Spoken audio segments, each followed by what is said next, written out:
Hey guys, welcome to today's video. In this video, we are going to solve one more question, and the question is Inorder successor. So this is a very popular question. So the thing is that why we are not solving in lead code. In lead code, it comes under premium.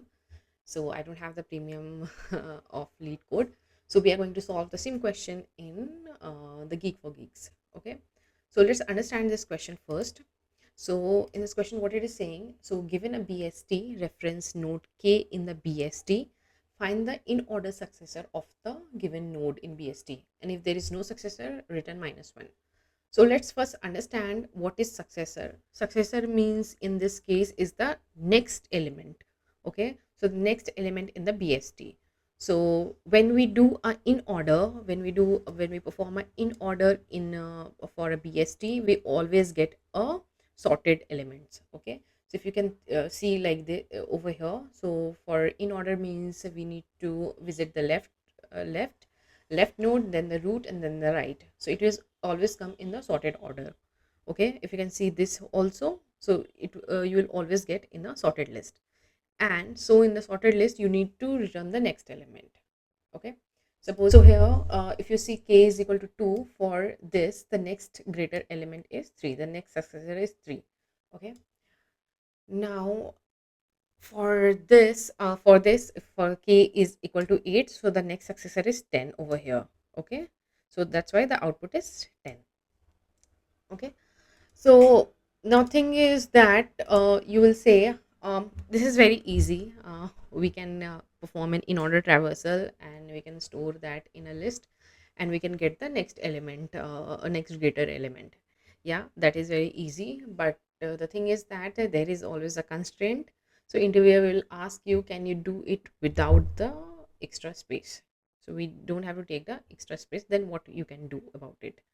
Okay, so in that case, what we are going to do, let's take the second one as an example. So there are various scenarios. One scenario is if we get this node, particular node 8, suppose we are here and we got this element 8.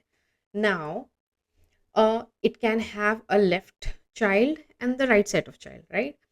So we know that in BST, left child is of no use for this in this scenario, because it will always be lesser than this particular node. So we need to go to the right. So because we need to we need to return the next greater element, right? So we cannot, after finding this 8 where exactly is in the tree, we cannot go to the left, right? So we need to find the right side. Now for the right subtree, we have this much, these many things we have, right? So to get the next uh, greater element, what we need to do, we need to go to the left. Okay, because if we have the right subtree, then we need to go to the leftmost element in the right subtree. Okay, so in that case, if we have 12 is as the right subtree node, like the root node of the right subtree, then we need to go to the left of this, become 10. So for 8, the next greater element will be 10. So that is the answer. Okay, now, so what happens if you don't have the right subtree? Suppose we don't have this, now. If I give you 8, then what is the next greater element? Suppose 12, 10 and 14 is not there. So you can see 12, 10 and 14, it is not present in the list. So the next greater element is 20, right? So next greater element, we already would have been traversed. By the time we would have reached here, by the time before that only, we would have traversed this. So now what we need to do, we need to keep track of the probable successor also. Okay, what I'm trying to say over here, suppose let me erase this. So in this case, we don't have the subtree. Okay, we are removing this. So now we start from here, 20. 20 is greater than 8, right? So if if our current or the root node is greater than our target, then we need to go to the left, since this is lesser than 20, right? So we need to go to the left, because BST, the left child will always be lesser than the root, right? So we need to go to the left. But like I told, this can be the probable successor as it is greater than 8.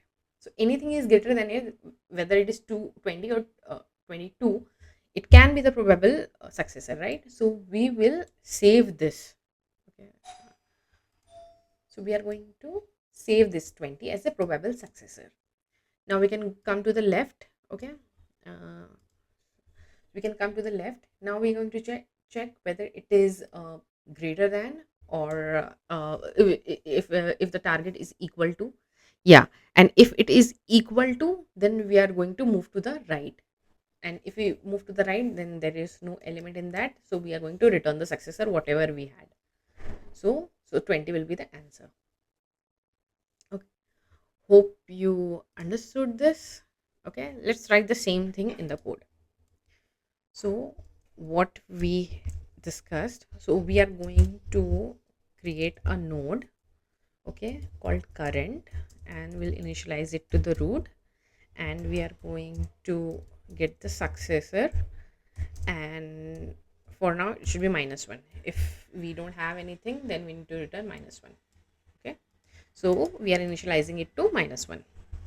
Now we are iterating through the current not equal to null. Okay, so like there is only two conditions what we have. If our current dot data is greater than target, so target is nothing, we can just add is x dot data.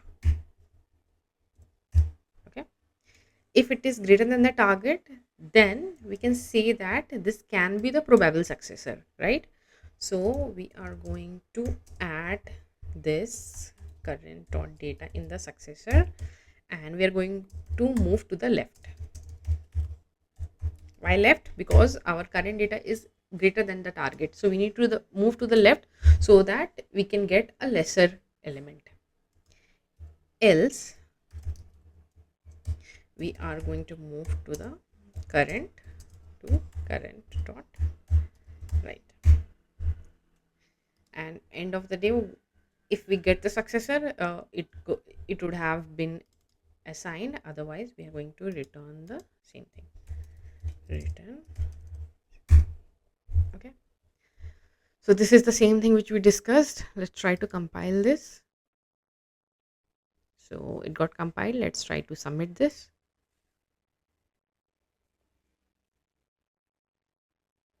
So yeah, it got submitted. So it is very basic and simple question, but it is asked in many big companies interview. So you should better prepare for it.